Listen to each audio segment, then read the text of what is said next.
Еден месец беше сосема доволен за институциите да превземат соодветни мерки за да го расчистат огромниот корупциски скандал со Дојче Телеком и Маđар Телеком, истакнуваат од СДСМ.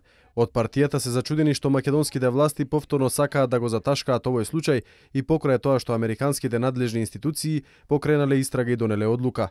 Ова сумнителна тишина ке владата, а особено ке ВМРО-ДПМН, покажува дека тие се мачат нешто да се окријат. Груевски и онака си ја има мувата на капата, бидејќи како министер во владата на Љупчо Георгиевски ја аминуваше приватизацијата на Македонски Телеком, рече Гордан Георгиев на денешната пресконференција. Според Георгиев, Груевски не може да избега ни од аферата Аналитико, која временски се поклопува со периодот јуни 2006 година, афера во која се вмешани највисоките функционери на ВМРО-ДПМН во извршната власт. Токму овие факти на премиерот Груевски му создаваат дополнителна обврска докрај да го расчисти огромниот корупциски скандал. Од СДСМ вела дека секој кој е замешан во овој корупциски скандал, без разлика дали тоа е функционер на СДСМ, ДУИ или ВМРО-ДПМН, мора да одговара пред надлежните македонски институции.